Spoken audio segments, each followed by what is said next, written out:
Folks, this is Book Talk with Corbin, and I am your host. We have with us a new guest. Hopefully, she'll become a new friend of our show. This is a little different from what I usually do. Listeners, you know that. I usually do political stuff and cultural stuff, but I came across some information on this Miss Judith here, and she touched upon something that really hit my heart, and that is basically, victims of crime, and that can be anybody, anywhere, at any time. And I said, I need to bring this sister on to talk about herself and talk about her work and how she got involved and where we can get her books. Judith, look, you're listed as a criminologist. What is that? Okay, criminologist is some who teaches about crime, keeps up to date on crime and crime,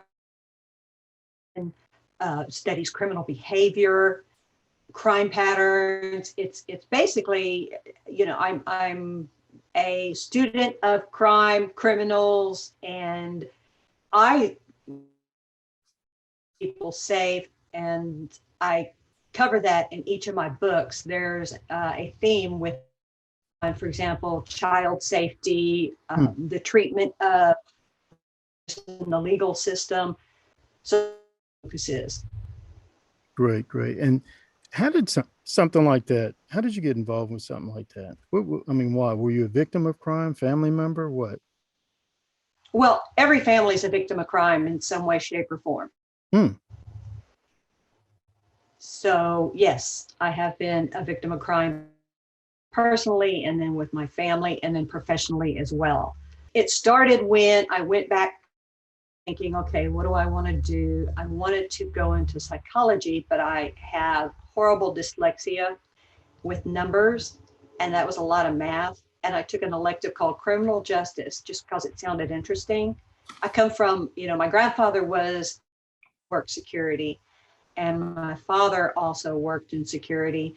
Hmm. So I don't know or something, but I loved the criminal justice classes, and I just went from there. And I had wonderful, wonderful people, and helped me along, and found financial aid, when I desperately was.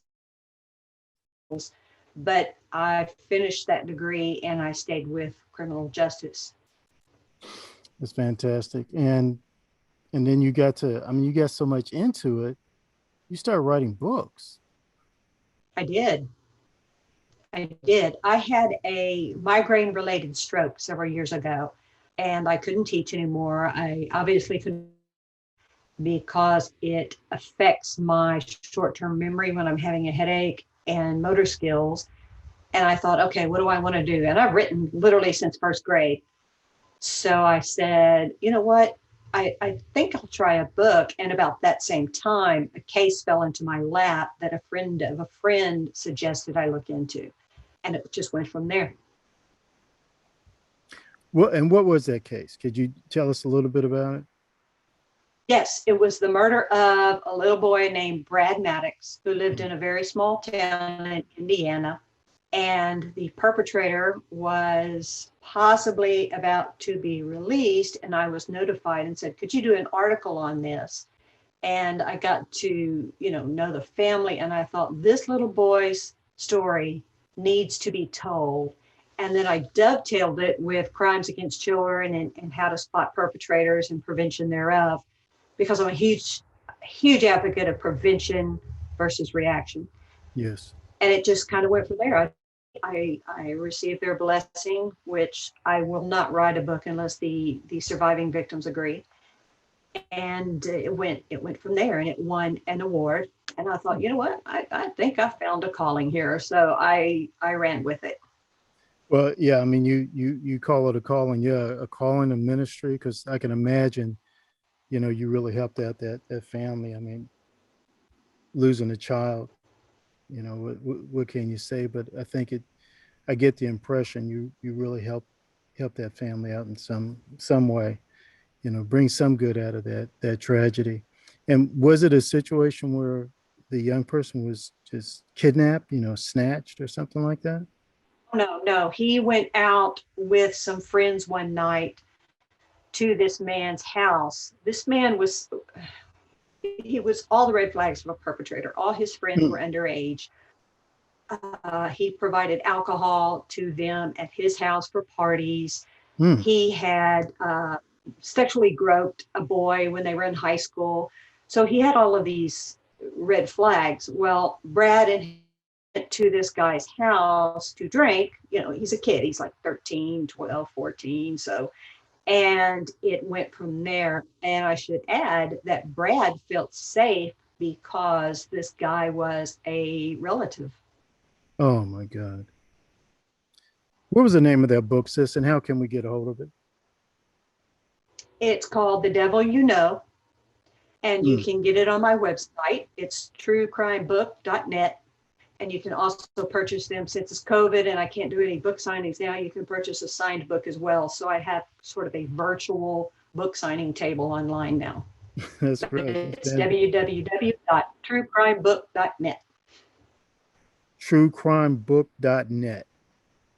Yes. And if we want to sign, if we go there, we buy it, and we want a signed copy, do we have to like ask you, hey, please sign this copy? No, you can order it signed or you can purchase it unsigned. Oh, wow. Okay, great. And in that book, do you sort of like give some, this is probably a bad way to put it, but tips on how, young people, or we can protect our young people?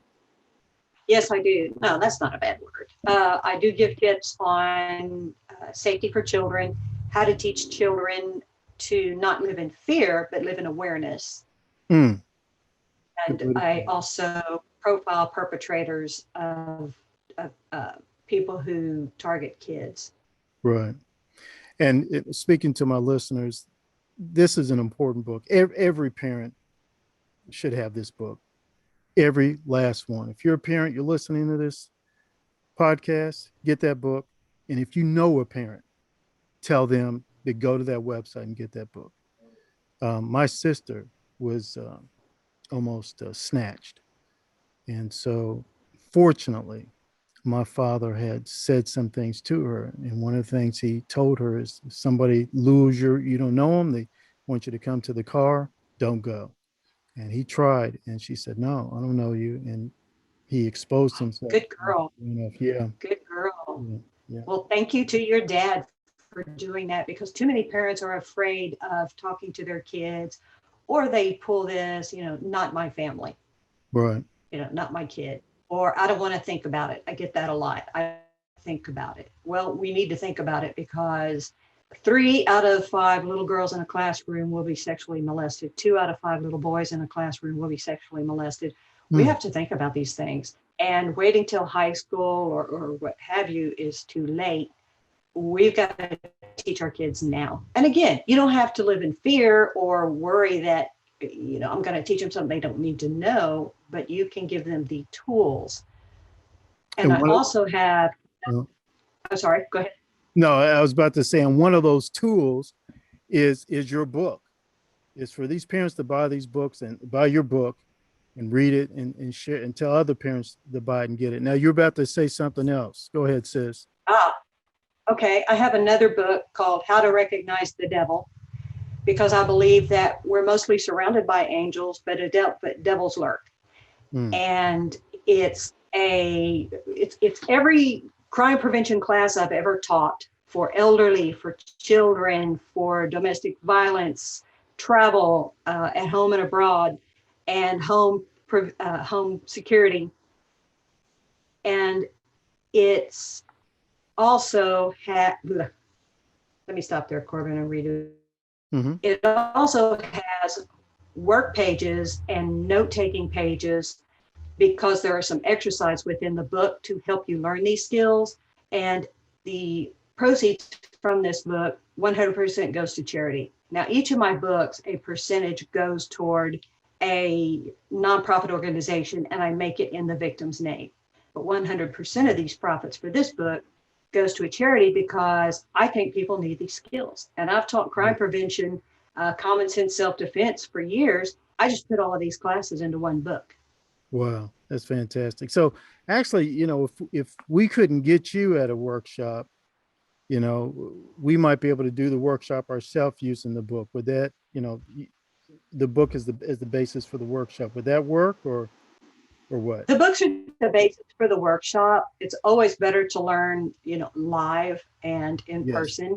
simply because you can ask questions, you can have a dialogue.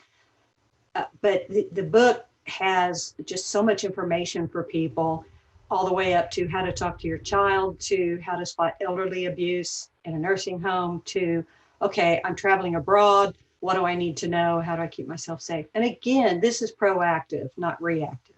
Yes. Yes. This is before you're at the police station in tears over everything from a lost wallet card to someone has hurt my child or my grandmother or even myself. Right. Right. Do you see yourself eventually traveling again to do workshops? Because this is important work you're doing. You're saving lives. So do you I see? hope so. I hope I get back to travel soon. I've missed so many book signings and presentations this summer. It's crazy. Of Good. course, everybody knows, what COVID has done, but I can do them, online, and then I can also do them in person. And there's also the book. So, and the best way to contact you is your web address?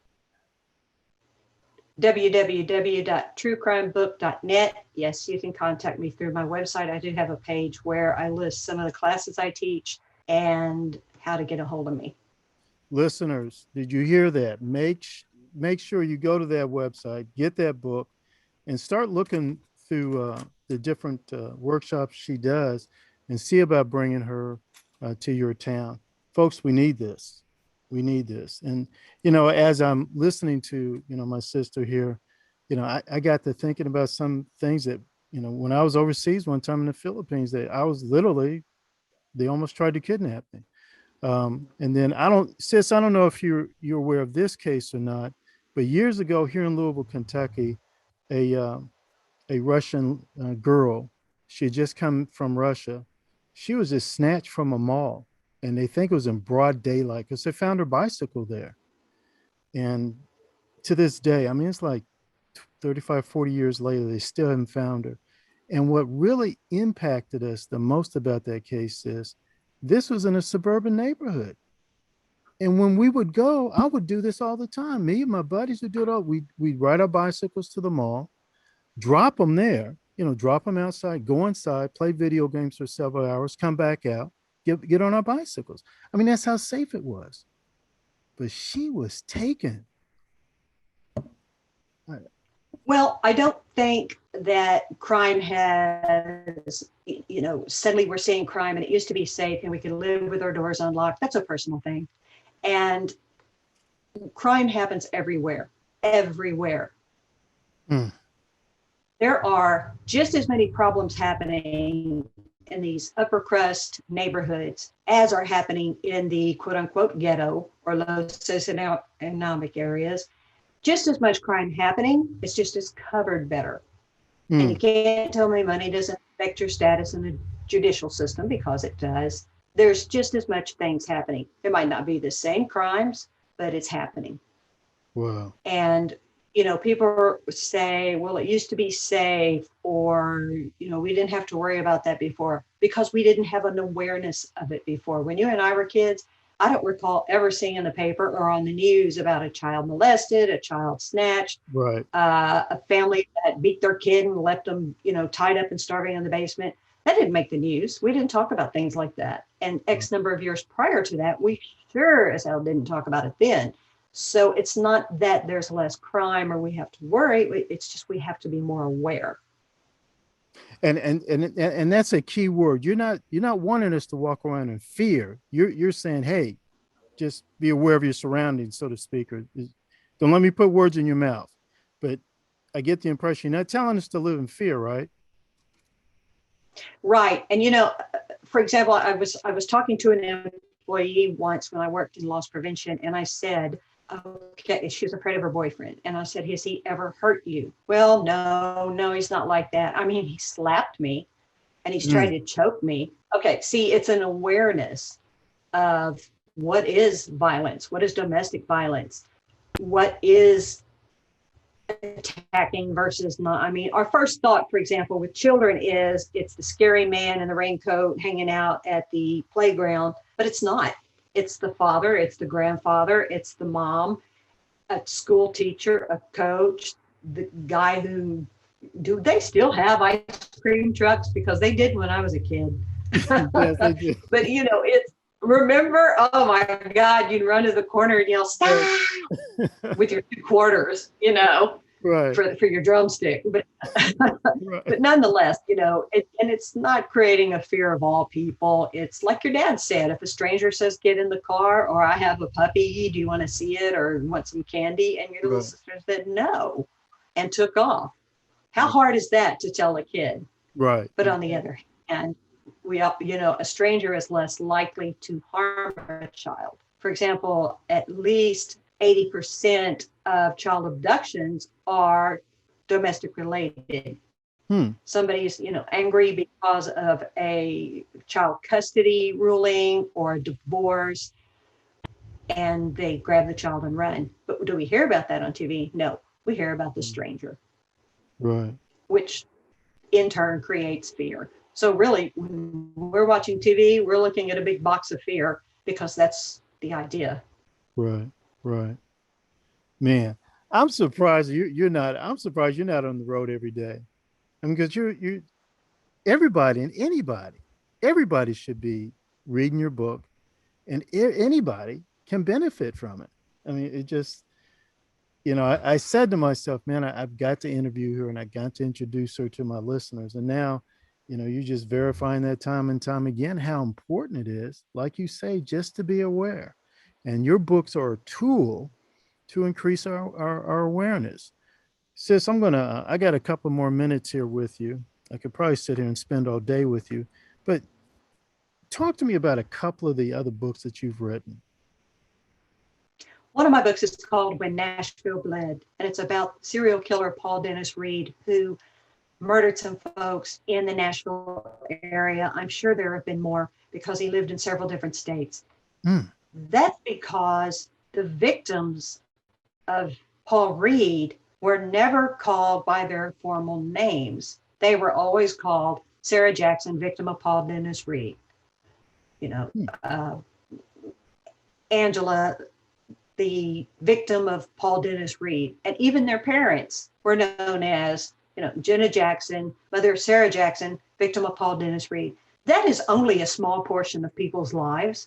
These folks were funny, they were mean, they were great people to be around, they were moody. These were people, they were individuals. And I wanted to show them as individuals. And I wanted people to understand what a crime does to a family, to friends, to a community. And then in the end of that book, I discuss the treatment of people, victim survivors, victims in the legal system. For example, the perpetrator, Paul Reed, who shot all of these kids in the back of the head, Robert Sewell's sister was testifying on the stand, giving her victim impact statement. Reed was sitting there winking and blowing kisses at her. The man that shot her brother in the back of the head, point blank, and left him dying on the floor of a fast food restaurant for not much money, is sitting there winking and blowing kisses. But she is not allowed in a court to react to that. And what was the name of that book? Media. Oh, I'm sorry. It's called When Nashville Bled. It's also available on my site, www.truecrimebook.net. Okay. And I also discussed how some of the media treated these folks. Sarah wasn't dead for an hour, and they're pounding on the doors and the windows at the Jackson home, screaming questions through the doorway. If you loved the violence, the last thing they said to you was, "Bye, Mom, I love you. See you tomorrow." And her parents just got the news. And now, only really so many minutes later, all these strangers are pounding on the door, screaming and pounding on the windows and asking, "How do you feel? And can we have a photo?" And just all kinds of, it's very invasive. Oh my God. Thank God we have somebody like you who, helps us show these people? Well, Corbin, actually, thankfully, we have somebody like you that is not afraid to say, I don't want this on my show because it's scary, or, people don't want to hear about this. They want to be, fun and happy. And that's fine. We can have a good time in life. We can enjoy life. Yes. There is a part of us that needs to be aware and educated. Right. Right. Keyword: awareness and education. Sis, I'm going to have to cut the interview here. I hope that sometime we can have you back on again and talk in more depth about some of your other books. I hope that's a possibility, because I know my listeners are going to have gotten a lot from this. And I'm saying to my listeners again, this is the one book you definitely need to get. I don't care where you live or how you live. And this is the one book you definitely need to ask other people to get. And this is the one book you need to gift to other people. Get one copy for yourself, get another copy for somebody else, anybody else in your life, Sis, thank you so much. Looking forward to talking to you again sometime. Is there anything special you're doing that's coming up with the next few weeks, or? Oh my gosh, where to talk? I have a video series now called Best True Crime that's on YouTube. There's a link to that on my website, and where I go to different areas and interview different people about crime, criminals, how to be safe.